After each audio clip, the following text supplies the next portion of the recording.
நண்பர்கள் அனைவருக்கும் என்னுடைய அன்பான பணிவான வணக்கங்கள். என் பெயர் ஜான். நான் ஒரு குடிநோயாளி. எல்லாம் வல்ல இறைவனோட அருளாலையும் தோழமையில இணைந்து செயல்படுவதால் நான் பெற்றுக்கொள்ளக்கூடிய அனுபவம் தெம்பு நம்பிக்கையாலையும் இன்னைக்கு ஒரே ஒரு நாள் நான் குடிக்கல, தெளிவா மன நிறைவா அமைதியா வாழ என்னாலான எல்லா முயற்சிகளையும் செய்து கொண்டிருக்கின்றேன். இப்ப கோயம்புத்தூர் ஒருங்கிணைப்பு மனசாட்சியின் தீர்மானத்தின் அடிப்படையில ஒவ்வொரு ராத்திரியும் 9:30 to 10:30 மணி நடத்துற இந்த ஆன்லைன் மீட்டிங்ல 24 மணி தொழில்கள் ஒரு நாள் 24 hours a day அப்படின்ற புத்தகத்துல இருந்து ஒவ்வொரு நாளும் ஒவ்வொரு பக்கமாக எடுத்து வாசித்து விளக்கம் பார்த்து கலந்தாய்வு இந்த கூட்டத்தை நடத்தி கொண்டிருக்கின்றோம். தொடர்ச்சியாக இன்னைக்கு நாம அறிந்திருக்கிற பக்கம் ஜூலை மாதம் 4ஆம் நாள். முதல்ல இந்த ஜூலை மாதம் 4ஆம் நாளுக்கான சிந்தனையை வாசிச்சு அப்புறமா அதற்கான விளக்கத்தை கலந்தாய்வு இந்த கூட்டத்தை நிறைவு செய்வோம். இந்த ஜூலை மாதம் 4ஆம் தேதிக்கான சிந்தனையை வாசிக்குமாறு நண்பர் செல்வராஜ் அவர்களை அன்போட பணியோட அழைக்கிறேன். Over to Selvaraj. Thank you. Okay sir.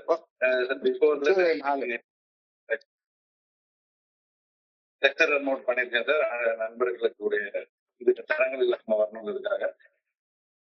வணக்கம் நண்பர்களே. 24 மணி துளிகள் ஒரு நாள் 24 hours a day. பக்கம் ஜூலை 4. ஏஏ தோழமையின் இன்றைய சிந்தனை. தனிப்பட்ட ஆதாயங்கள் குறித்து ஏஏ தோழமையில் எவருமே சிந்திப்பது கிடையாது. லாபம் அடைய வேண்டும் என்ற பேராசை இருக்கும் எவரும் ஏஏ தோழமையில் இணைந்து செயல்பட இயலாது. ஏஏ தோழமையில் உறுப்பினராக இணைய கட்டணம், வைப்பு தொகை, சந்தா ஆகிய எதுவுமே கிடையாது. நமக்கு இயன்ற உழைப்பு அல்லது பொருளை பங்களிப்பாக மனம் உணர்ந்து கொடுப்பதை மட்டுமே ஏஏ தோழமை ஏற்றுக்கொள்கின்றது. மது போதையற்ற உடல் நிதானத்தையும் வாழ்க்கை மறுசீரமைப்பையும் மட்டுமே நாம் ஏஏ தோழமையில் எதிர்நோக்குகின்றோம். இந்த எதிர்நோக்குதலால் ஒரு சராசரி மனிதனாக நமது சக மனிதர்கள் மத்தியில் மதிப்புடன் வாழ்வதை நாம் விரும்புகின்றோம். நம் சக மனிதர்கள் நமக்கு செய்ய வேண்டும் என நாம் விரும்புவதை நாம் அவர்களுக்கு செய்ய வேண்டும் என எதிர்நோக்குகின்றோம். இறையருள் பேராற்றலின் அருளாலும் ஏஏ தோழமை பரிந்துரைக்கும் 12 படிகள் அடங்கிய மீட்படையும் செயல் திட்டத்தை வாழ்க்கையாக வாழ்வதாலும் நமது விருப்பங்களையும் எதிர்நோக்குதல்களையும் நடைமுறை வாழ்வில் சாத்தியப்படுத்திக் கொள்கின்றோம். எந்தவித பொருளாதார லாபத்தையும் எதிர்நோக்காது ஏஏ தோழமைக்கு பணி செய்ய விருப்பமுடன் இருக்கின்றேனா? இன்றைக்கான தியானம். எனக்கு தேவைப்படும் நேரத்தில் ஒரு நல்ல நண்பனை கண்டடைவது போல இறையொருள் பேராற்றலை கண்டடைவதையே மனமாற்றம் என்று மதங்கள் அழைக்கின்றன. இறையொருள் பேராற்றலின் உதவியால் வாழ்வில் செயலாற்றும் சக்தியை பெறும் அனுபவங்களை பெற்றுக்கொள்வதையே சமய மாற்றம் என்று சில சமயங்களில் இந்த உலகம் அழைக்கின்றது.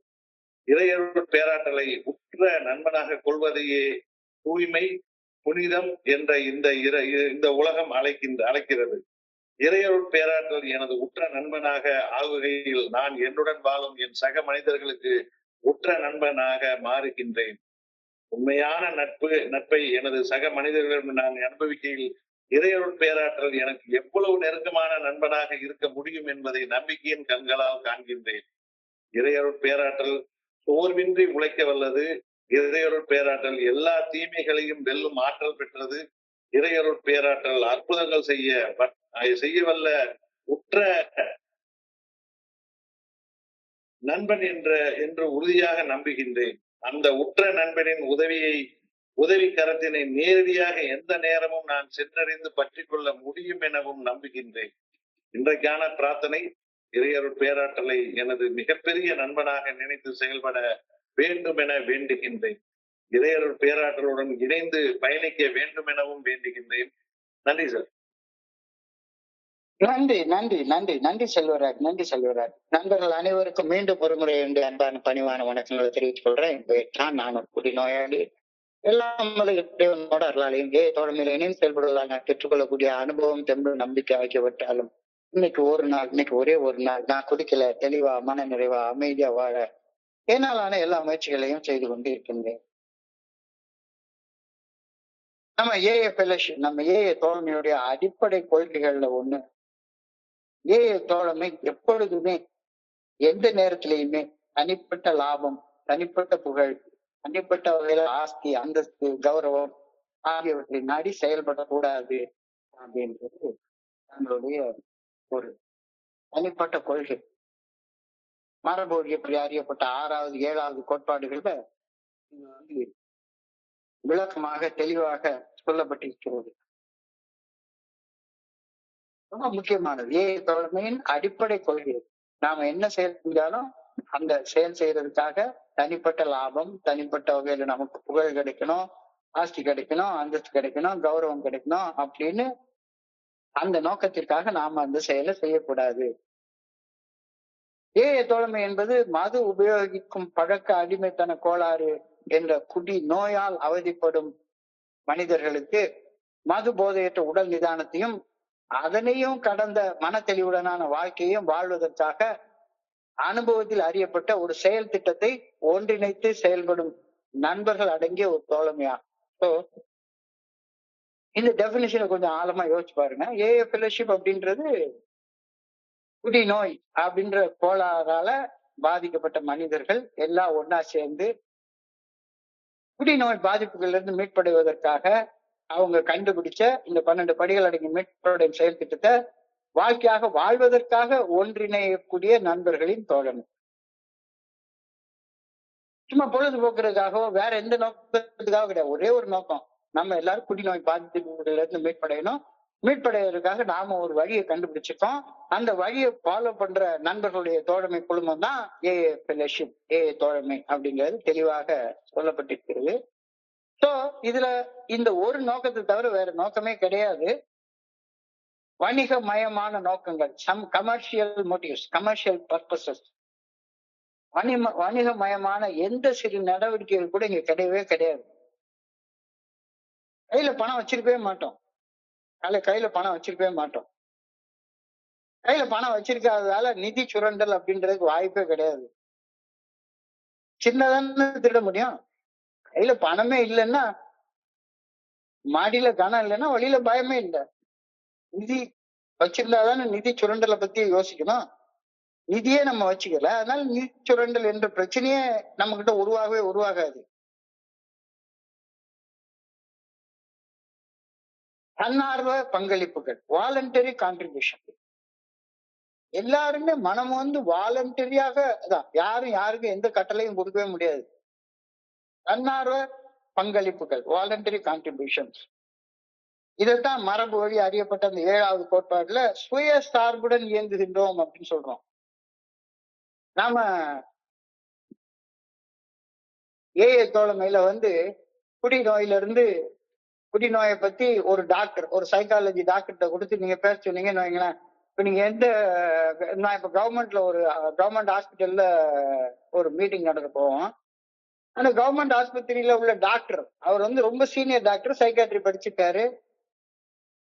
அவர்கிட்ட போய் 12 படிகள் அடங்கிய மீட்படையும் செயல் திட்டம்னா, சார் இதெல்லாம் வேலை செய்யுமா சார்? என்னமோ கடவுளுங்கிறீங்க, ஆன்மீகன்றீங்க, ஒழுக்கப்பட்டு சொல்றீங்க, கடவுளின் உண்மையான தன்மையை ஒப்புறீங்க, இதெல்லாம் வேலை செய்யுமா சார்? இதெல்லாம் வேலைக்கு ஆகாது அப்படின்னு சொல்லிதான் எல்லா டாக்டரும் சொல்லுவாங்க. நாம அவங்களுடைய கருத்துக்கள், அது அவங்களுடைய கருத்துக்கள், அவங்க வச்சுட்டு போறாங்க. ஆனா நாம நமக்கு தெரிஞ்சது 12 படிகள் அடங்கிய மீட்படையும் செயல் திட்டம் மட்டும்தான். இது கடவுள் நமக்கு கொடுத்த வழி. இந்த வழியை மட்டுமே பின்பற்றி சுய சார்போடு இயங்குகின்றோம்ன்றதுதான் இங்க உள்ள கருத்து. இங்க வந்து நாம வந்து யாராச்சும் ஒருத்தவங்க ட்ரீட்மெண்ட் சென்டர்ல சேர்க்கிறாங்க அப்படின்னா அது அவங்க குடும்பத்தினர் சேர்த்துட்டோம், சேர்த்துட்டு போகும். அது அவங்களுடைய பொறுப்பு, நம்மளுடைய பொறுப்பு இல்லை. நிச்சயமாக ஒரு மனிதர் வந்து குடிநோயால பாதிக்கப்பட்டு சிராசிஸ் லிவர் அல்லது வேற ஏதாவது ஆழமான மன அழுத்த நோய்க்கு போயிருக்காரு அப்படின்னா ஃபெலோஷிப் கார்டை வச்சு நம்ம அவரை ஒண்ணுமே செய்ய முடியாது. அது டாக்டர் மட்டும்தான் டீல் பண்ண முடியும். அது டாக்டர் டீல் பண்ணிட்டு போறாரு. ஆனா நமக்கு தெரிஞ்சது 12 படிகள் அடங்கிய மீட்படையும் செயல் திட்டம் மட்டும்தான். இந்த செயல் திட்டத்தை நம்ம எல்லாரும் பொதுவாக ஃபாலோ பண்றோம். இதை ஃபாலோ பண்றதுக்காக நமக்கு எந்த வகையான ஃபீஸோ ஏதோ யார்கிட்ட இருந்து வாங்குறது கிடையாது. நான் தான் இதை ரொம்ப நாளா ஃபாலோ பண்றேன், உன்னையோட நான் வந்து சிறந்தவன் அப்படின்னு நம்ம புகழ் பெற்றுக்கொள்றதுக்காக இதை செய்யறது கிடையாது. ஸோ மரபு வழி அறியப்பட்ட 7வது கோட்பாடு சுயசார்புடன் இயங்குவதை பத்தி உறுதியாக சொல்லுது. ஏஏ ஃபெல்லோஷிப்ல சேர்றதுக்கு சந்தா கிடையாது, டெபாசிட் எதுவும் பண்ண வேண்டியது இல்லை, கட்டண தொகை கிடையாது, வைப்பு தொகை கிடையாது. நான் ப்ரொஃபஷனலிசம், தொழில் அடிப்படையில செயல்படுறதே கிடையாது. உலகத்துல இருக்கிற எல்லாமே தொழில் அடிப்படையில தான் செயல்பட்டு இருக்கோம், ஆன்மீகத்தை தவிர. ஆன்மீகம் மட்டும் தொழில் அடிப்படையில செயல்படவே முடியாது. ஆன்மீகத்தை தொழில் அடிப்படையில செய்யக்கூடிய பல அமைப்புகள் இருக்கின்றன இன்னைக்கு உலகத்துல. ஒவ்வொரு ஆன்மீகத்தை நான் உனக்கு யோகா கத்து தர்றேன், அது கத்து தர்றேன், இது கத்து தர்றேன், என்கிட்ட வந்து 500 ரூபாய் கொடு, 1000 ரூபாய் கொடு, இங்க வந்து 7 நாள் தங்கிக்கோ அப்படின்னு தொழில் அடிப்படையில இதை செய்யக்கூடிய பல அமைப்புகள் இருக்கின்றன. ஆனா ஏஏ தோழமை ஒரு அமைப்பு இல்லை. அதனால இதுக்கு ஒரு அமைப்பாளர் தேவைப்படுகிறது கிடையாது. ஏஏ தோழமை ஒரு நிறுவனம் அல்ல. அதனால இங்க ஏஏ தோழமைக்கு ஒரு நிறுவனரும் தேவைப்படுறது கிடையாது. இங்க எல்லாருமே சக நிறுவனர்கள் தான். பில்டபிள்யூ உட்பட இன்னைக்கு வர்ற எல்லாருமே ஏஏ தோழமையை நிறுவக்கூடிய பொறுப்புல இருக்கிறவங்க தான். ஏஏ தோழமை ஒரு இயக்கம் அல்ல. அதனால ஏஏ தோழமைக்கு ஒரு இயக்குனர் தேவையே கிடையாது. There is no remuneration in cash or kind for any work we do in AA. எந்த ஒரு சின்ன வகையில கூட நமக்கு ரெமுனரேஷன்ன்றதே கிடையாது. பணமாகவோ அல்லது புகழாகவோ அந்தஸ்தாகவோ எதுவுமே கிடையாது, எதுவுமே கிடையாது. அனானிமிட்டி as a safeguard, பாதுகாப்பு அம்சமாக அனாமதேயம். எல்லாருமே அனானிமஸா இருக்கணும், அவ்வளவுதான். யாரும் இந்த மீட்டிங் முடிஞ்சுட்டா நம்ம வந்து ஒவ்வொருத்தரும் அனானிமஸா தனித்தனியா செயல்பட போறோம். இந்த அனானிமிட்டி நம்முடைய பாதுகாப்பு அம்சமாக, பாதுகாப்பு கவசமாக நமக்கு செயல்படுகிறது. அனானிமிட்டி நம்முடைய பாதுகாப்பு அடித்தளமாக செயல்படுகிறது. அது ஒரு ஸ்பிரிச்சுவல் ஃபவுண்டேஷனாக செயல்படுகிறது. ஏஏ தோழமையை வச்சு அனாமதேயமாக செயல்படுற ஒரு இடத்துல போய் நான் ஏஏ தோழமையை வச்சு பெரிய புகழ் அடைஞ்சிட போறேன்னு யாரு சொல்ல முடியும்? புகழ் அடைகிறதுனா வேற எங்கேயாச்சும் ஒரு இடத்துல போய் சேர்ந்துக்கோ, புகழ் அடைஞ்சிக்கோ, எலெக்ஷன்ல நின்று ஜெயிச்சு வாங்கி புகழ் அடைஞ்சிக்கோ. ஏஏ தோழமை எலெக்ஷன்ல நின்று ஜெயிச்சு புகழ் அடைஞ்சிடலான்னு ஒரு நாள் நினைக்காத. அது வாய்ப்பே கிடையாது, வாய்ப்பே கிடையாது. There are no leaders in AA. தலைவர்கள் ஒற்றுமே கிடையவே கிடையாது. எல்லாருமே ட்ரஸ்டட் சர்வன்ஸ். ஏஏ தோழமையில தலைவர்கள் கிடையாது. இங்க பாக்குறவங்க எல்லாருமே ஒருத்தர் மற்றவருடைய நம்பிக்கையை பெற்ற வேலைக்காரர்கள் மட்டும்தான். இந்த வகையான எதிர்பார்ப்பும் இல்லாமல் பகிர்ந்து கொள்றதுதான் ஏஏ தோழமையில நம்ம வேலை. Giving without any expectation. இந்த வகையான எதிர்பார்ப்பும் இல்லாமல் பகிர்ந்து கொள்வது. நான் என்னத்தை பகிர்ந்து கொள்ளணும், இங்க இருக்கிற யார்ட்டையும் ஒப்புதல் வாங்கிட்டு பகிர்ந்து கொள்ள வேண்டிய அவசியம் எல்லாம் கிடையாது. என்டாஸ்மெண்ட். உனக்கு என்ன மனசுல சரின்னு தோணுதோ அதை பகிர்ந்து கொள். இங்க இருக்கக்கூடிய சேர்பர்சன் இப்ப உட்கார்ந்து இருக்காரு, செல்வராஜ் சேர்பர்சன், அவர் இறைவனுடைய பிரதிநிதி. அவர் நீ பகிரக்கூடாதுன்னு சொல்லிட்டா நான் நிறுத்திடணும், அவ்வளவுதான். அவர் இப்ப இந்த நேரத்துல இறைவனுடைய பிரதிநிதியாக நம்ம குழுவை தலைமை தாங்கி நடத்திட்டு இருக்கிறாரு. ஆனா அவர் நான் இப்படித்தான் பகிர்ந்து கொள்ளணும்னு சொல்ல முடியாது. நோ என்டாஸ்மெண்ட்ஸ், ஒப்புதல்கள் தேவையே கிடையாது. செல்ஃப் சப்போர்ட்டிங், சுயசார்பு. சுயம் என்றால் இறைவனை குறிக்கக்கூடிய சொல். ஆரம்பமும் இல்லாமல், முடிவும் இல்லாமல், பிறப்பும் இல்லாமல், இறப்பும் இல்லாமல், எப்பொழுதும் நீக்கமர நிறைந்திருக்கக்கூடிய ஒரு ஆற்றலை தான் சுயம்பு அப்படின்னு சொல்றோம். சோ நாம சுயசார்போட செல்ஃப் சப்போர்ட்டிங்கா இயங்கி கொண்டிருக்கின்றோம். சுருக்கமா சொன்னோம்னா, the structure of AA is designed to ensure that the fellowship remains focused on recovery and service rather than individual rights. Individual honor. தனி மனிதர்களை புகழ்படுத்துறதுக்கோ எதுக்கோ ஏஏ தோழமை இயங்குறதே கிடையாது. சொன்னா ஏஏ தோழமையின் கட்டமைப்பு தனிப்பட்ட லாபத்தை விட குடிநோயின் பாதிப்புகளில் இருந்து தனி மனிதர்கள் மீட்படைய பணி செய்யும் ஒரு தோழமையாக, அந்த பணியை உறுதியோட நம்பிக்கையோட செய்யக்கூடிய வகையில வடிவமைக்கப்பட்டு இயங்கி கொண்டிருக்கிறது. இதுதான் இன்னைக்கு சிந்தனையுடைய முதல் வரியாக சொல்லியிருக்காங்க. இன் AA, in the fellowship of Alcoholics Anonymous, there is no thought of individual profit. No thought of individual profit. No greed, no membership fees, no dues, only voluntary contribution. இதான் இன்னைக்கு சிந்தனையுடைய முதல் வரி. சுருக்கமா சொன்னா இப்படி வடிவமைக்கப்பட்டிருக்கிறது. எப்படி வடிவமைக்கப்பட்டிருக்கிறது? எந்த மனுஷனுக்கும் தனிப்பட்ட லாபமா ஒண்ணுமே கிடைக்காது. புகழ் கிடைக்காது, அந்தஸ்து கிடைக்காது, எதுவுமே கிடைக்காது. இங்க நமக்கு கிடைக்கிறதெல்லாம் நம்முடைய குடிநோய் பாதிப்புகள்ல இருந்து மீட்படைதல் கிடைக்கும், மட்டும்தான் கிடைக்கும். வேற எதுவுமே கிடைக்காது. தனி மனிதர்களுக்கு லாபம் கிடைக்கவே கிடைக்காது, புகழ் கிடைக்காது, அந்தஸ்து கிடைக்காது. ஆனா மீட்படைதல் கிடைக்கும். இங்க பேராசைக்கு இடமே கிடையாது. நான் பெரிய மெம்பரு, நீ சிறிய மெம்பர் அப்படி சொல்லிக்கிறதுக்கு வழியே கிடையாது. இங்க சேரணும்னா எந்த டெபாசிட்டும் கட்ட வேண்டியது இல்ல, சந்தா கட்ட வேண்டியது இல்ல. Only voluntary contribution. அதுவும் நீ குடிக்கிற டீக்கு போட அவ்வளவுதான். தோழமையை நாம் தனி மனித மாற்றத்தை நாடுகின்றோம். தோழமையில என்ன பண்றோம்? இண்டிவிஜுவல் கன்வர்ஷன், மன மாற்றத்தை மட்டும்தான் நாடுகின்றோம். சமூகத்துல நம்ம வாழக்கூடிய சொசைட்டில நாம வாழும் வாழ்க்கையை ஒழுக்கத்தோட வாழ்றதாக சீரமைத்துக் கொள்றது ஒண்ணுதான் ஏஐல நம்ம செய்யற பணி. இங்க வர்றோம், என்னை நானே சீரமைச்சு கொள்றேன், அவ்வளவுதான். தோழமை ஒரு அழகான ஒரு வார்த்தையில சொல்லுவாங்க, இது ஒரு வித்தியாசமான பள்ளிக்கூடம், இங்க வாத்தியாரும் நான் தான், ஸ்டூடெண்ட்டும் நான் தான். இது ஒரு வித்தியாசமான ஆஸ்பத்திரி, இங்க பேஷண்ட்டும் நான் தான், டாக்டரும் நான் தான். நான் தான் எனக்கு என்ன பிரிஸ்கிரிப்ஷன் கொடுக்கணும். ஜென்ரலா ஒரு டாக்டர் சொல்லிட்டாங்க 12 படிகளுடைய மீட்படையும் செயல் திட்டம்னா இங்க வழங்கப்படக்கூடிய பிரிஸ்கிரிப்ஷன். நான் சமூகத்துல நான் வாழக்கூடிய வாழ்க்கைய ஒழுக்கத்தோட தனிமையில சீரமைத்துக் கொள்கின்றேன். கூட்டத்தோட கும்பலா இருந்து கோவிந்தா அடிக்கிறது கிடையாதுங்க. இறையர் பேராட்சி நல்ல ஒழுங்கான வழிகாட்டுதலுக்கு பணிந்து வாழ முழுமையான விருப்பத்தோட, அந்த விருப்பத்தை எனக்குள்ளார நானே வரவழைச்சு கொள்றேன். வேற யாரும் அந்த விருப்பத்தை எனக்கு கொடுக்க முடியாது. Only requirement is a desire to stop drinking. குடிப்பதை நிறுத்த வேண்டும் என்ற வெகு சாதாரணமான ஒரு ஆசை இருந்தா போதும், ஒன்னே நீயே மெம்பர்னு சொல்லிக் கொள்ளலாம், நல்ல வாழ்க்கையை நீ வாழலாம். இந்த அசாதாரணமான வாழ்க்கையை வாழ்றதுக்காக நம்ம ஏஐல வரல. அசாதாரணமாக பெரிய என்னமோ மெடிடேட்டிவ் பவர்ஸ் எல்லாம் வாங்கி அதுக்கெல்லாம் நம்ம இங்க வரல. சாதாரணமான வாழ்க்கை வாழ்றதுக்காக தான் ஏஐ தோழமையில நாம விரும்புறோம். அசாதாரணமான வாழ்க்கை வாழ்றதுக்காக இங்க வரல. சாதாரண சராசரியாக ஒரு மனிதனாக ஒரு நிம்மதியாக நிறைவாக ஆனந்தமாக வாழத்தான் ஏஐ தோழமையில நாம விரும்புகின்றோம்.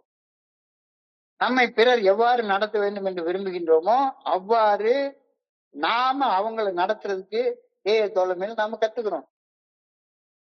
Do unto others what you expect them to do to you அப்படின்ற வார்த்தை ரொம்ப பெரிய ஒரு கட்டளை.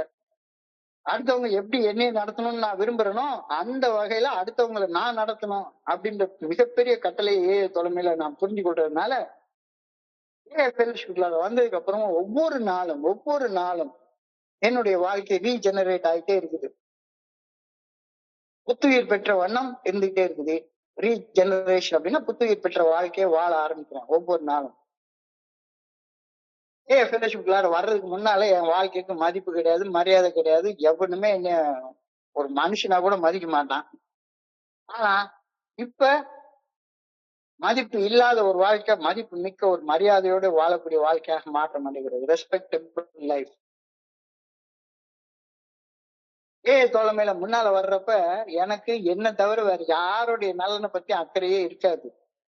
ஆனா இப்ப இங்க வந்ததுக்கு அப்புறமா எம்பத்தி அண்ட் கைண்ட்னஸ், சக மனிதர்களும் நல்லா இருக்கணும், அனுதாபம் மற்றும் கருணை, இது இயற்கையாக எனக்கு கிடைக்க ஆரம்பிச்சு.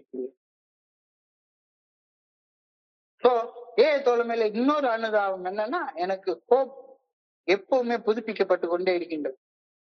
முன்னாலே நல்ல வாழ்க்கை வாழ முடியும் அப்படின்ற நம்பிக்கை. இந்த நம்பிக்கை ஒவ்வொரு நாளும் புதுப்பிக்கப்பட்ட வண்ணம் இருக்கின்றது. இதைத்தான் இன்னைக்கு 2வது வரியில சொல்றாங்க. All that we hope in a fellowship for sobriety and regeneration. Regeneration வாழ்க்கையை புதுப்பிச்சுக்கிட்டே வர்றது. நேற்று வாழ்ந்த கேடுகட்ட வாழ்க்கையை இன்னைக்கு வாழ்றது கிடையாது. ஒவ்வொரு நாளும் நம்மளுக்குள்ள தீமை ஏதாவது ஒண்ணு நம்மளை விட்டு விலக்கி ஓடிக்கிட்டே இருக்கிறோம். So all that we hope in their fellowship is sobriety and regeneration. மறுசீரமைக்கப்பட்ட மனத்தெளிவுடனான வாழ்க்கை வாழ முடியும் அப்படிங்கிற நம்பிக்கை தான் ஏஐ தோழமையில நமக்கு உருவாகக்கூடிய ஒரே ஒரு பலன். இதை விட பெரிய பலன் வேற என்ன வேணும் நமக்கு?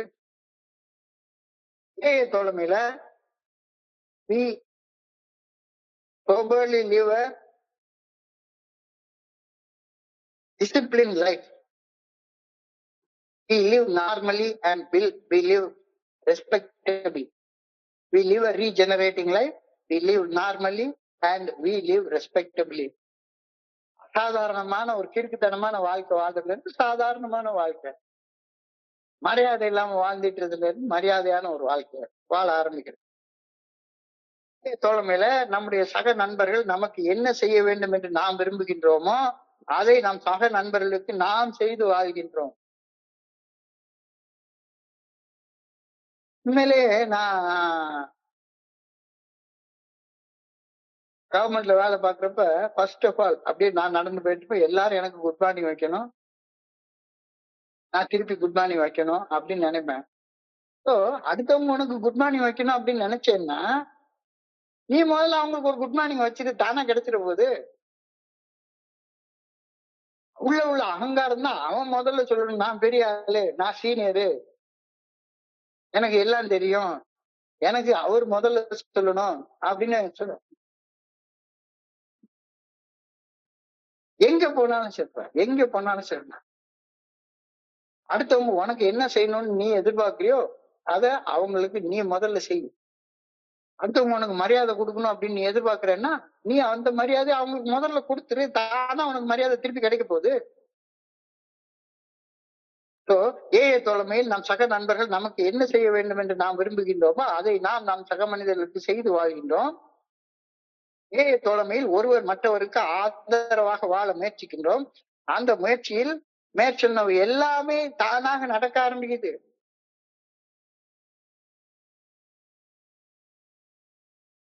ரொம்ப எளிதாக ரொம்ப கஷ்டம்லாம் படல, தலைகளை நின்று தண்ணி எல்லாம் குடிக்கவே இல்லை, ரொம்ப எளிதாக இது நமக்கு நடந்திருக்கிறது. இப்படி வாழ்க்கை வாழும் படிப்படியாக தொகுத்து பார்த்தா சரி என்ன மாற்றங்கள்லாம் நமக்கு நடந்திருக்கு ஏ வாழ்க்கையில அப்படின்றத நீ ஒண்ணு அறியாம இந்த மாற்றங்கள்லாம் நடக்குது. நீ எதையும் எதிர்பார்க்காம குடிக்காம இருக்கிற, அடுத்தவங்க உனக்கு என்ன செய்யணும்னு எதிர்பார்க்கிறியோ அதை அடுத்தவங்க நீ செய்ய ஆரம்பிக்கிற. இப்படி வாழக்கூடிய வாழ்க்கையை நீ தொகுத்து பார்த்தேன்னா அந்த தொகுப்பு தான் 12 படிகள் அடங்கிய மீட்படையும் செயல் திட்டமாக அமையும் அப்படின்னு சொல்லி ஒரு கருத்தை நீ சொல்றாங்க. ஆச்சரியமா இருக்குது இல்ல? 12 படிகள் அடங்கிய மீட்படையும் செயல் திட்டத்தை நீ ரொம்ப கஷ்டப்பட்டுலாம் ஒண்ணும் செய்ய வேண்டாம். சராசரியா சாதாரணமா வாழு, பழைய வாழ்க்கையில இருந்து புதிய வாழ்க்கைக்கு கடந்து வா, குடிக்கிறது நிறுத்திட்டு மனசாட்சிக்கு பணிந்து செயல்பட்டு ஒரு சாதாரண மனுஷனை போல சராசரியாக சந்தோஷமாக ஆனந்தமாக மகிழ்ச்சியாக நிறைவாக வாழ ஆரம்பி.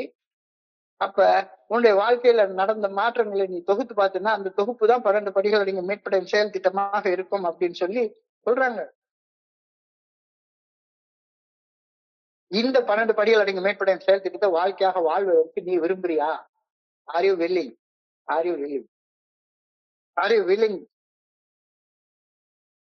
To work in AA without expecting any material benefits? எல்லாமே ஸ்பிரிச்சுவல் பெனிஃபிட் மட்டும்தான். இங்க மெட்டீரியல் பெனிஃபிட் இல்லாம மேல சொன்ன ஆன்மீக அந்த அம்சங்களுக்காக, அந்த ஆன்மீக பரிசுகளுக்காக, ஆன்மீக கொடைகளுக்காக இங்க ஏஐ தோழமையில செயல்பட நீ தயாராக இருக்கிறியா? பொருளாதார ஆதாயம், புகழ் இதெல்லாம் பார்க்காம ஏஐ தோழமையில பணி செய்யறது மட்டும்தான் என்னுடைய வேலை அப்படின்னு மீட்படையும் செயல் திட்டத்தை வாழ்க்கையாக வாழ்றதுக்கு நீ விருப்பத்தோடு இருக்கிறியா? 12 படிகள் அடங்கிய மீட்படையும் செயல் திட்டத்தை வாழ்க்கையாக வாழ்வதுவே பணி செய்து கிடப்பதாகும். வேற எப்படி நீ ஆதாயத்தை எதிர்பார்க்காம பணி செய்து கிடக்க முடியாது. ஆதாயத்தை எதிர்பார்க்காம நீ பணி செய்து கிடக்கணும் அப்படின்னா 12 படிகள் அடங்கிய மீட்படையும் செயல் திட்டத்தை வாழ்க்கையாக வாழ்ந்தா மட்டும்தான் அது நடக்கும். பொருளை விட, வெகுமதியை விட தன்னார்வ பணியில் ஏஐ தோழமையில் நமது கவனத்தை நாம் செலுத்துகின்றோம்.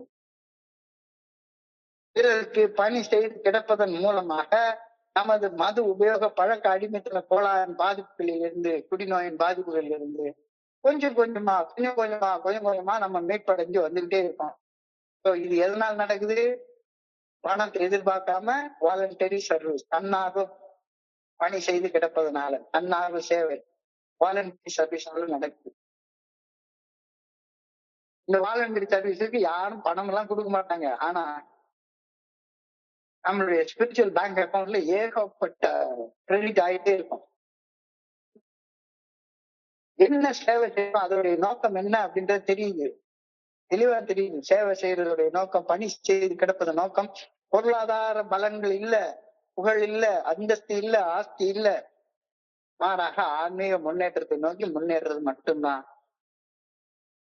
கண்டிப்பாக நீ பணத்தை எதிர்பார்க்காம பணி செய்து கிடந்தால் அந்த முன்னேற்றம் உனக்கு கிடைக்கும். உனக்கு நீயே செய்து கொள்ள முடியாததை இறைவன் உனக்காக செய்வார் அப்படின்ற வாக்குறுதி தொலைமையில நமக்கு கொடுக்கப்படுகின்றது. அந்த வாக்குறுதி நிறைவேறும் அப்படின்ற உறுதியான நம்பிக்கை இருக்கு. ஆன்மீகத்துல கண்டிப்பாக வளர்ச்சி காண ஆரம்பிக்கின்றோம். பொருளை எதிர்பார்க்காம எந்த வகையான பிரதிபலனும் எதிர்பார்க்காம செயல்படுற நேரத்துல ஆட்டோமேட்டிக்கா ஆன்மீகத்தை வளர்றோம். இதுதான் உண்மையான வெகுமதி, ட்ரூ ரிவார்டே இது போலதான். ஆதாயம் கருதாமல் பணி செய்து கிடக்க வேண்டும் என்ற விருப்பம் ஒவ்வொரு தனி மனிதனின் அவனுடைய நன்மைக்காக தோழமை இந்த ஆலோசனை சொல்லுது.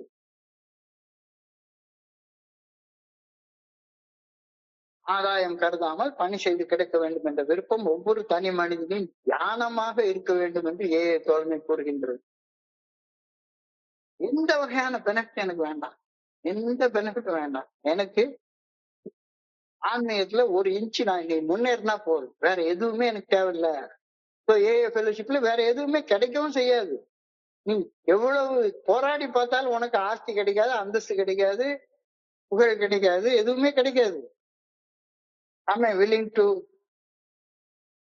do AA works without material gain for myself? ஆதாயம் கருதாமல் பணி செய்து கிடக்க நான் தயாராக இருக்கின்றேனா? இது இன்னைக்கான கேள்வி. இல்ல எனக்கு ஏதாவது கிடைச்சாதான் நான் ஏதாவது செய்வேன் அப்படின்ற மன நிலைமையில இன்னமும் வாழ்ந்து கொண்டிருந்தால் இன்றைக்கான தியானத்துக்கு கடந்து போ. ஆண்டவனோட அளவலாவது பேசுவது அப்படின்னா என்ன? நிறைய மதவாதிகள் ஆன்மீகவாதிகள் எல்லாம் இப்பதான் போய் கடவுள்கிட்ட நான் பேசிட்டு வந்தேன், இப்பதான் கடவுள்கிட்ட போய் பேசிட்டு வந்தேன். என்னடா சொல்றாரு இந்த ஆளு? கடவுள்கிட்ட போய் பேசினாரா? எப்படி பேசினாரு? என்கிட்ட எல்லாம் பேச மாட்டேங்கிறாரு, கடவுள் இவர்கிட்ட மட்டும் பேசுறாரு. ஆண்டவன்கிட்ட பேசுறதுன்னா என்ன? ஆண்டவன்கிட்ட அளவலாவதுன்னா என்ன அப்படின்னா, கடவுள் எப்பவுமே அருவமாக மறைவாக எனக்குள்ளார இருக்கின்றார். எனக்குள்ளார அவர் எப்பவுமே இருந்து கொண்டே இருக்கின்றார். அப்ப எனக்கு உற்ற நண்பனாக அந்த இறைவர் பேராற்றில் எனக்குள்ளார எப்பவுமே இருக்கின்றது அப்படின்னு கருதுறதுதான் இறைவனை நண்பனாக கருதுறது. அப்ப எனக்குள்ளார செல்ஃப் டாக் அப்படின்னு சொல்றோம் பாத்தீங்களா, என்னுடைய மனசாட்சியுடைய குரலை கேட்கறது. மனசாட்சியோட நான் தனியில உட்கார்ந்து கண்ணு மூடி தியானத்துல வர நேரத்துல எனக்கு 1008 எண்ணங்கள் கடந்து போகுது. நான் என்னுடைய மனசுக்கு சில கட்டளைகளை கொடுத்துட்டே இருப்பேன். போட்டு அப்படியே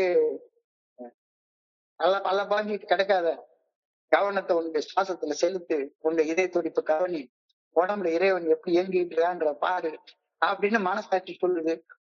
மனசாட்சியும் பேசிக்கிறது தான் இறைவனோட பேசிக்கிறது அப்படின்னு சொல்றாரு. எனக்குள்ளாரே நான் பேசிக்கிறேன். என் மனசாட்சியோட பேசுது, என்னுடைய மனசாட்சி மனசோட பேசுது.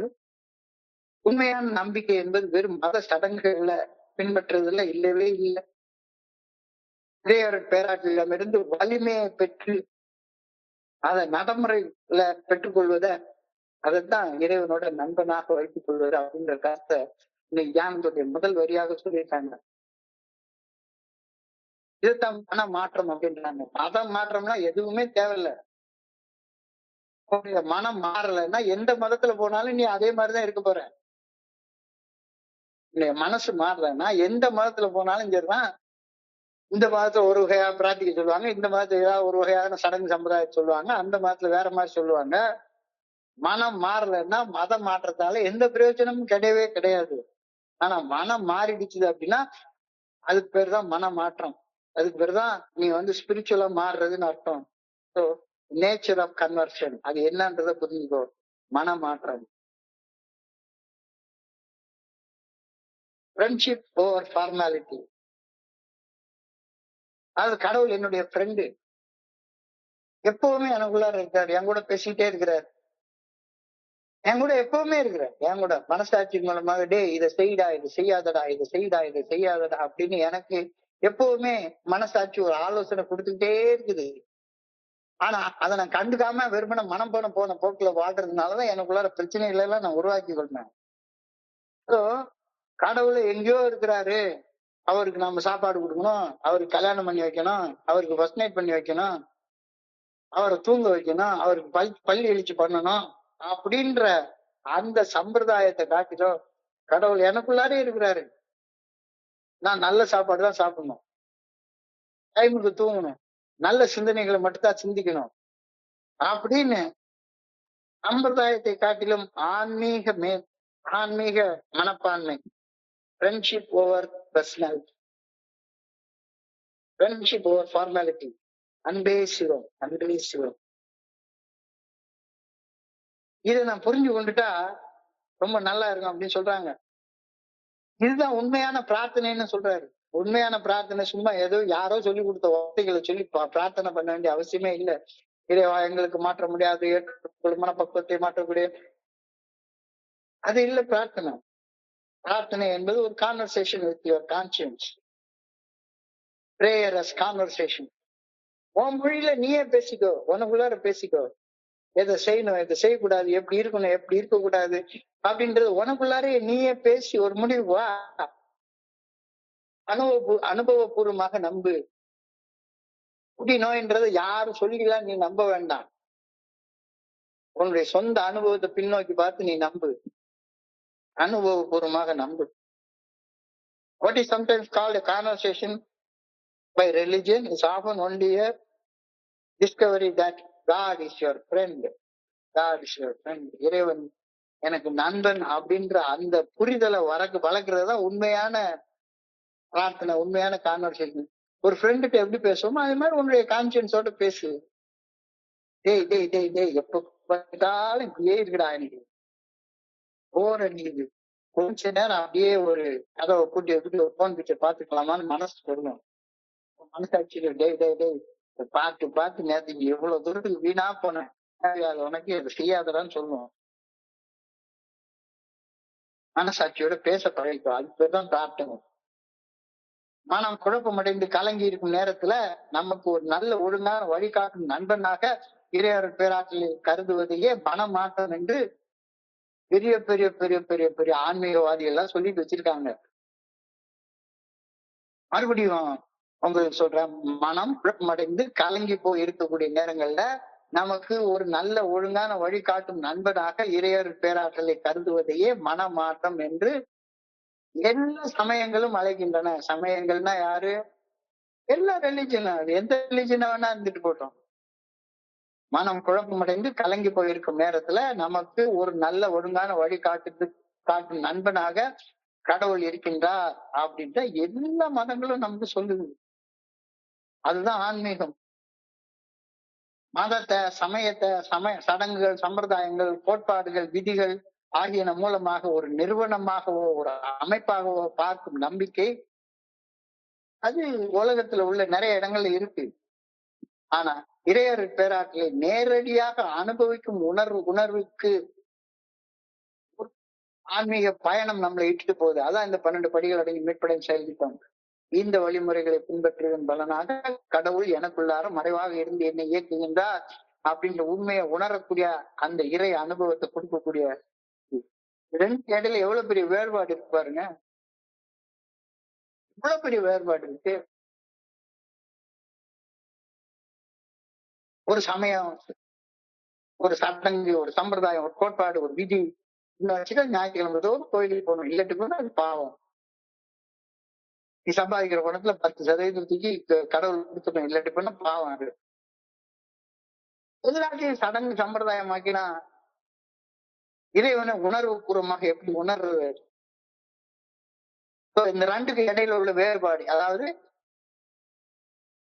சடங்கு சம்பிரதாயம் கோட்பாடு விதிகள் இதை பின்பற்றி கடவுளை உணர்றதுக்கு முயற்சி பண்றது, இல்ல நேரடியாக அனுபவிக்கும் உணர்வு இந்த வழிமுறைகளை பின்பற்றியதன் பலனாக ஒரு ஆன்மீக விழிப்புணர்வை பெறுவது. ரெண்டுக்கு இடையில உள்ள மிகப்பெரிய வேறுபாடு ஏஐ தோழமையில தெளிவாக பிரதிபலித்து காட்டப்படுகின்றது. இதுதான் இன்னைக்கு தியானத்துல வலியுறுத்தி சொல்லப்பட்டிருக்கிறது. ஒரு வடிவத்தை விட அனுபவம் தான் முக்கியமானது. உன்னுடைய பலகீனமான இடத்துல நீ பலப்படுத்தப்படுகின்றாய். எந்த இடத்துல நான் எவ்வளவு பலகீனமா இருந்தனோ அந்த இடத்துல நான் முழுமையான பலத்தை பெற ஆரம்பிக்கின்றேன். பிரார்த்தனை கடவுளையும் என்னையும் இணைக்கக்கூடிய ஒரு இணைப்பு பானம். ஆன்மீகம் வேற, மதப்பற்று வேற. ஆன்மீகம் வேற, மதப்பற்று வேற. இறையர்கள் பேராற்றலை வெறும் இறையியல் ஆய்வு பொருளாக கருதாமல் நடைமுறை வலிமைகளின் ஊற்றாக பாக்குறப்ப உனக்கு சக்தி கிடைச்சிட்டே இருக்குது. எங்கேயோ புத்தகத்தை படிச்சு படிச்சு படிச்சு படிச்சு கடவுளை ஒரு ஆராய்ச்சி பொருளாக பார்த்து இறைவனை ஆராய்ஞ்சு ஆராய்ஞ்சு கண்டுபிடிக்கணும், மனித அறிவால் ஆராய்ஞ்சு கண்டுபிடிக்கணும் அப்படின்றத விட நடைமுறையில அவர் எனக்கு என்னுடைய இதயத்தை துடிக்க வைக்கிறது இறைவன் தான், என்னுடைய மூளையை செயலாற்ற வைக்கிறது இறைவன் தான், சக்தியின் ஆற்றலின் ஊற்று எனக்குள்ளார இருக்குது அப்படின்ற வகையில அணுகிற நேரத்துல நான் ஆராய்ச்சி பண்ண மாட்டேன். எனக்குள்ளார இருக்க ஆற்றலை பயன்படுத்த ஆரம்பிப்பேன். What is sometimes called religion is often only the experience of the help and strength of a power greater than ourselves in our life. இது எவ்வளவு பெரிய வார்த்தைய ரொம்ப எளிமையாக சொல்லிட்டாங்க. நம்முடைய எந்த மதமாக இருந்தாலும் சரிதான், அந்த மதத்துல ஒரு இறைவனை அனுபவிக்கக்கூடிய அனுபவத்தை பத்தி சொல்லப்படுகிறது. இது என்ன? எனக்குள்ளார இருக்கக்கூடிய ஆற்றல என்னுடைய செயல்கள் ஒன்னொன்னையும் கொண்டு வர்ற அனுபவத்தை தானே நான் இறை அனுபவம்னு நாம சொல்றோம். வேற இது சடங்காலையும் சம்பிரதாயங்களாலையும் கோட்பாடுகளாலையும் விதிகளாலையும் கிடைக்க போறது கிடையவே கிடையாது. விதிகள் நிச்சயமாக கடைபிடிக்கணும். எவ்வளவு பெரிய சுதந்திர நாடாக இருந்தாலும் சரிதான். அமெரிக்கா பயங்கர சுதந்திர நாடு அப்படின்னாங்க. ஆனா அமெரிக்காவிலதான் சட்டங்களுடைய இதுவும் ரொம்ப ஜாஸ்தியா இருக்கும். ஒரு நண்பர் சொன்னாரு, ராத்திரி டாய்லெட்ல பிளஷ் பண்ணி விட்டாங்க. ராத்திரி 2 மணிக்கு டாய்லெட் போயிட்டு பக்கத்து வீட்டுக்காரன் கேஸ் போட்டு தூக்கத்தை கலைச்சிட்டாங்க அப்படின்னு என்கிட்ட $100 ஃபைன் வாங்கிட்டான் சார் அப்படிங்கிறது. ஆன்மீகத்துக்கும் சடங்கு சம்பிரதாயத்துக்கும் சம்பந்தமே கிடையாது. நீ ஆன்மீக வாழ்க்கை வாழணும் அப்படின்னு சொன்னா கட்டுப்படக்கூடாது அப்படின்ற அர்த்தம் கிடையாது. சட்டம் அரசியல் ரீதியானது, அரசியல் சாசனத்தின் மூலமாக வழங்கப்படுகிறது. ஆனா இறைவனுடைய நல்ல ஒழுங்கான வழிகாட்டுதல் மனசாட்சியின் மூலமாக உனக்கு வழங்கப்படுகிறது. மனசாட்சியின் மூலமாக வழங்கப்படும் இறைவனது நல்ல ஒழுங்கான வழிகாட்டுதலை நீ பின்பற்றும் போது உனக்குள்ளார இருக்கக்கூடிய ஆற்றலை நீ டேப் பண்ணி எடுத்துக்கிற. அந்த ஆற்றல் ஊற்று போல பொங்கி பொங்கி வருகின்றது. சோ உண்மையான தூய்மை, உண்மையான பரிசுத்தம் என்பது கண்டிப்பாக பரிபூர்ணம் அல்லது விலக்கிய நிதியை பின்பற்றியதல்ல. மாறாக அது இறையற்பேராற்றின் நட்பில் வாழ்வதற்கான ஒரு உறவு சார்ந்த மிக நெருக்கமான அன்புடனான அழைப்பு ஆகும். இது very highest form of spirituality. நான் தூய்மையாக இருக்கணும், பரிசுத்தமாக இருக்கணும் அப்படின்றது முழுமை அடைஞ்சாதான் அது அடைய முடியும் அப்படின்ற அர்த்தம் கிடையாது. ஏதாச்சும் ஒரு விதிய பின்பற்றி அந்த விதிப்படி வாழ்ந்தா மட்டும்தான் இருக்கணும் அப்படின்ற அர்த்தம் கிடையாது. ஆனா எனக்குள்ளார ஒரு பெரிய நண்பர் இருக்கிறார்.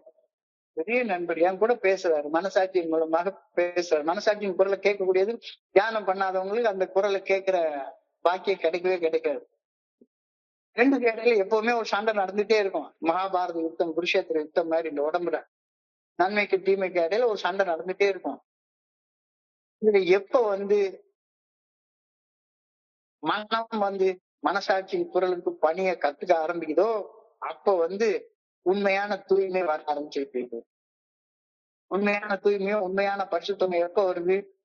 மனசாட்சிக்கு பணியை கத்துக்க ஆரம்பிக்கும் போது வருது. அது சடங்கு சம்பிரதாயத்தால வர்றது இல்ல, விதிகளை பின்பற்றுவதால் வர்றது இல்ல. கண்டிப்பான விதிகளை பின்பற்றுவதை விட இறையருள் பேராற்றலுடனான நெருக்கமான ஒரு தனி மனிதனின் இதயம், செயல்கள் மற்றும் குணத்தை மாற்றி அமைக்கும் அழைப்பாக கருதப்படுகின்றது. அன்பு சார்ந்த அழைப்பு அது. தூய்மை என்பது முழுமை அல்ல, பணிபூர்ணம் அல்ல. தூய்மை என்பது ஒரு அழைப்பு. தூய வாழ்க்கை வாழ்வதற்காக ஒவ்வொருவரும் அழைக்கப்படுகின்றோம். எல்லாரும் நேற்றுக்கு செஞ்சிருக்கியா, அசுத்தமான வாழ்க்கை வாழ்ந்திருக்கியா, விட்டுரு. இன்னைக்கு தூய்மையான வாழ்க்கை வாழ்றதுக்கு you are invited. Accept invitation, come live. பேராற்றலுடனான தொடர்பு அவருடைய பண்புகளை பிரதிபலித்தாக வேண்டும். இது முயற்சி மட்டுமில்ல, இது நமக்கு வழங்கப்பட்டிருக்கிற ஒரு பெரிய மிகப்பெரிய வரமும் கூட. முயற்சி பண்ணிட்டே இரு, முயற்சி பண்ணு. அந்த முயற்சிகளுடைய பயிற்சியாக மாறட்டும். சாதகமான விளைவுகள் வர்ற வரைக்கும் பயிற்சியை விடாம செய். தூய்மை என்பது ஒரு உணர்ச்சியற்ற விரைப்பான அளவுகோல் இல்ல, மாறாக அது தெய்வீகத்துடன் நட்புறவு கொள்வதற்கான அன்பான ஆழமான அழைப்பு ஆகும். What is sometimes called holiness is often only an invitation of God to be our friend. வேற ஒண்ணுமே கிடையாது. தூய்மை, புனிதம் அப்படின்றதெல்லாம் என்ன? புனிதர் பட்டம்லாம் நிறைய பேர் கொடுக்குறாங்க அப்படின்றாங்க. இறைவன் உன்னைய புனிதராக வாழ்வதற்கு எப்பொழுதுமே அழைத்து கொண்டே தானே இருக்கிறாரு. நீ தானே அழைப்பை ஏற்றுக்க மாட்டேங்கிற. உன்னைய குடிக்கிற காலத்து கூட, மோசமாக குடிக்கிற காலத்து கூட மனசாட்சியுடைய ஒரு குரல் மூளையில உட்கார்ந்து செய்யாதடா செய்யாதடான்னு சொல்லத்தானே செஞ்சுது.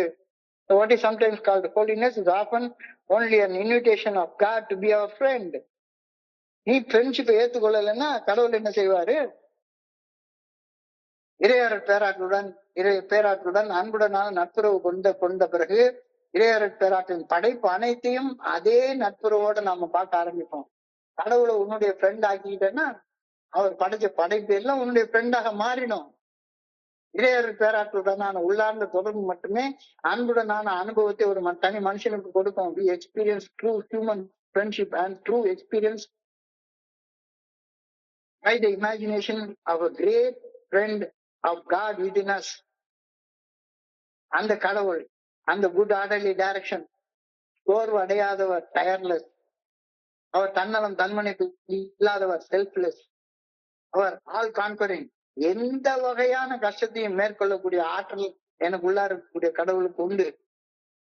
மிரக்கல் ஒர்க்கர், அற்புதங்களை நிகழ்த்தக்கூடிய நண்பர் அவர். இறையருள் பேராற்று என்ற உற்ற நண்பனின் உதவி கரங்களை நேரடியாக எந்த நேரத்திலையும் நீ சென்றடைந்து பற்றி கொள்ள முடியும் உன்னால.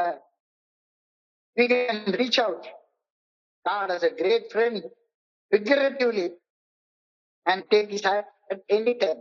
எந்த நேரத்துல வேணாலும் பற்றி கொள்ளலாம், எந்த நேரத்துல வேணாலும், எப்ப வேணாலும் நினைச்சிடலாம்.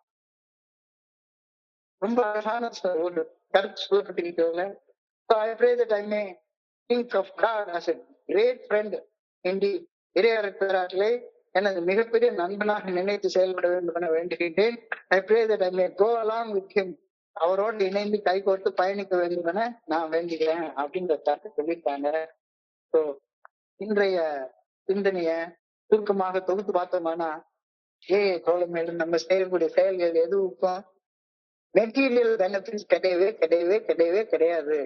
மெட்டீரியல் பெனிஃபிட்ஸே கிடையாது. நமக்கு கிடைக்கக்கூடியதெல்லாம் ஸ்பிரிச்சுவல் பெனிஃபிட்ஸ் மட்டும்தான். இங்கே there is no thought of individual profit, no greed, no membership fees, no dues, only voluntary contributions. தோழமையில திருடவே முடியாது. காரணம் என்னன்னா, பணம் வச்சிருந்தா தானே திருட முடியும். ஏன் நம்ம பணம் வச்சுக்கிறதே இல்லையே. இங்கதான் இது ஒரு இயக்கமே கிடையாது. இயக்கமா இருந்தா தானே இதுல மேல ஏறி இயக்குனராக மாற முடியும். இது ஒரு அமைப்பே கிடையாது. அதனாலதானே இது அமைப்பாளராக ஆகவே முடியாத. இந்த இடம் ஸ்பிரிச்சுவலா உன்னை ரீஜெனரேட் பண்ணிக்கிறதுக்கும், மரியாதை இல்லாம வாழ்ந்த உனக்கு உன்னுடைய வாழ்க்கைக்கு ஒரு மரியாதையை கொடுக்கறதுக்கும், எந்த விதமான அனுதாபமும் இல்லாம கருணையும் இல்லாம அன்பு இல்லாம வாழ்ந்த உன்னுடைய வாழ்க்கையில அனுதாபத்தையும் கருணையும் அன்பையும் கொண்டு வர்றதையும், நம்பிக்கை இல்லாம வாழ்ந்த வாழ்க்கைய நம்பிக்கையை கொண்டு வர்றதுக்குமான இடம். By soberly degenerating life, we live normally and respectably. அவ்வளவுதான். ஒரு பெரிய அசாதாரணமான வாழ்க்கையை வாழ போறது இல்ல. ஒரு நார்மலான சராசரியான மரியாதையோட ஒரு வாழ்க்கைய சோபனை வாழ்றதுனால வாழ போறோம். I am willing to take without material gain. இந்த வகையான பொருளாதார லாபமும் இல்லாம நான் பாக்குறேன்னா, வாலண்டரியா சர்வீஸ் பண்றதுக்கு, வாலண்டரியா பணி செய்து கிடைக்க என்ன நானே முன் வந்துக்கிறேன்னா, அந்த சர்வீஸ்க்கான நோக்கம் என்னன்றது எனக்கு தெரியுதா? அந்த சர்வீஸ் செய்யறதுனால எனக்கு என்னென்ன பலன்கள், வாக்குறுதிகள் இல்லையே அளிக்கிறதுன்றதை நான் புரிஞ்சு கொண்டிருக்கிறேன்னா, மெட்டீரியல் பெனிஃபிட்ஸ் கிடையாது, but there are huge spiritual benefits. உண்மையான ரிவார்ட்ஸ் என்னன்றது எனக்கு புரியுதா? am I willing to work for a without material gain for myself? ஆதாயம் கருதாமல் பணி செய்து கிடக்க நான் விரும்புறேன்னா அப்படின்ற கேள்வி கேட்டு, இல்லைன்னா தியானத்துக்கு கடந்து போ. என்னால முடியல அப்படின்னா நீ என்ன கடவுளை ஒரு டிஸ்டன்ட் ஆளாக நீ பாக்குற. ஆண்டவனோட அளவுவது பேசுவது அப்படின்னா உனக்குள்ளார உள்ள செல்ஃப் டாக்க தான் அவர் சொல்றாரு. உன்னுடைய மனசுக்கும் மனசாட்சி நடக்கக்கூடிய சம்பாஷணைகள் நீ கூர்ந்து கவனிச்சா கவனிக்க முடியும். உன்னுடைய மனசாட்சி உனக்கு எப்படி செய்யணும், என்னென்ன செயல் செய்யணும், என்னென்ன செயல் செய்யக்கூடாது அப்படின்ற வழிகாட்டுதல நீ குடுத்துட்டு இருந்த காலத்தையும் உனக்கு கொடுத்துட்டு இருந்தது. இப்ப இல்லை எப்ப வேணாலும் கொடுத்துட்டே தான் இருக்கும். இது இட் இஸ் ஒரு வகையான ஆன்மீக மாற்றத்தை குறிக்குது. கன்வர்ஷன் என்றால் மத மாற்றம் இல்ல, மனமாற்றம். வடிவத்தை விட அனுபவமே மேலானது. பலகீனத்தை விட பலம் சிறந்தது. பலகீனமான எனக்கு பலம் கிடைக்கிறது. எனக்கு உள்ளார இறைவனை ஃப்ரெண்ட் ஆக்கிக்கிறதுனால மட்டும்தான் கிடைக்குது. அந்த ஃப்ரெண்டு கூட பேசுற பேச்சு அது சும்மா சடங்கு சம்பிரதாயமா ஏதாச்சும் ஒரு வார்த்தை, யாரோ சொல்லி கொடுத்த வார்த்தையோட பேசாத. ஒரு நண்பன்கிட்ட பேசுற மாதிரி பேச ஆரம்பி. அது பேர் தான் பிரார்த்தனை. ஆன்மீகம் வேறு, மதப்பற்று வேறு. What is sometimes called religion is often only an experience of help and a strength of a power greater than ourselves within us. உண்மையான தூய்மை என்ன? இறைவனை நண்பனாக வைத்திருக்கிற நேரத்தில் நீ உண்மையான தூய்மையோட இருக்க போற. இறைவனை நண்பனாக வைத்திருக்கிற போற இறைவனுடைய படைப்பு எல்லாத்தையும் நீ அன்பு செய்ய போற. As God becomes my friend, the creation becomes my friend. As God becomes my friend, I behave friendly with others. அப்படி பண்ற நேரத்துல இறைவனுடைய பண்புகள் என்னுடைய பண்புகளாக மாறுகிறது. இறைவனுடைய பண்புகள் என்ன? டயர்லெஸ், சோர்வே கிடையாது. உங்கள் என்னைக்காச்சும் சோர்வடைகிறாரா? அந்த ஆற்றல் சோர்வடைகிறதே கிடையாது. உனக்கும் அந்த சோர்வே வராது. தன்னலம் தன்முனைப்பு இருக்கவே இருக்காது. வெற்றியை தவிர தோல்வியே கிடையாது. மிரக்கல் ஒர்க்கர் இறைவர் பேராட்டு. என்னால மிரக்கல் ஒர்க் பண்ண முடியல அப்படின்னா என்ன அர்த்தம்? நான் கடவுளை என்னுடைய ஃப்ரெண்டாக நினைக்கல. அவரு எங்கேயோ இருக்காரு. திருப்பதியில இருக்கிறாரு, வேளாங்கண்ணியில இருக்கிறது, ரோமாபுரியில இருக்கிறாரு, மெக்கா மெதினால இருக்கிறாரு. என்ன தவிர எல்லா இடத்தையும் இருக்கிறாரு. என்கிட்ட மட்டும் இல்லைன்னு நினைச்சேன்னா உனக்கு சோர்வு தவிர வேற என்ன வரும்? நீ கடவுள்கிட்ட கேட்கிற நேரத்துல எனக்கு திருப்பதி லட்டு கொடுங்கன்னு கேட்ப, வேற என்ன கேட்க போற? உன்னால உன்னுடைய சாதாரண சோர்வை கூட உன்னால கான்கர் பண்ண முடியாம போயிடுந்தானே. இறையர் பேராட்டில் என்ற உற்ற நண்பனின் உதவி கரங்களை நேரடியாக எந்த நேரமும் சென்றடைந்து பற்றி கொள்ள முடியும் அப்படின்னு இன்னைக்கு தியானத்துடைய கடைசி வரை சொல்லுது. We can reach out for the great friend figuratively and take his hand anytime. எந்த நேரம் வேணாலும் இறைவனை உன்னுடைய நண்பனாக அவன் கரத்தை பற்றி கொண்டு நடக்க முடியும். I pray that I may think of God as a great friend. இறையர் பேராற்றல் எனக்குள்ளார இருக்கிறாரு. எனக்கு இருக்கிறதுல பெஸ்ட் ஃப்ரெண்ட் அவர் தான். அந்த ஃப்ரெண்டு கூட நான் எப்பவுமே பயணிக்கணும் அப்படின்னு ஆண்டவாமை வேண்டிக் கொள்கின்றேன். இறையர் பேராற்றிலும் இணைந்து பயணிக்க வேண்டும் என ஆண்டவாமை பணியோடு வேண்டிக் கொள்கின்றேன் என்ற வேண்டுதலோடு இன்றைய பிரார்த்தனை நிறைவு பெறுகிறது. இன்றைய சிந்தனையை படிக்கிறப்ப என் மனதை கடன் சென்ற சிந்தனைகளை கூட பகிர்ந்து கொள்ள இந்த அற்புதமான வாய்ப்பு வழங்கிய குழுவிற்கு என்னுடைய பணிவான நன்றிகளை தெரிவித்துக் கொள்றேன். இதுவரைக்கும் பொறுமையாக கேட்ட ஒவ்வொரு நண்பருக்கும் என்னுடைய பணிவான நன்றிகள். இன்றைய இரவு பொழுது நண்பர்களுக்கு இனிமையான இரவாக அமையணும் இறைவன பணியோடு வேண்டிக் கொள்கின்றேன். நன்றி நன்றி நன்றி நன்றி நன்றி நன்றி. வாழ்க வளமுடன். Thank you so much.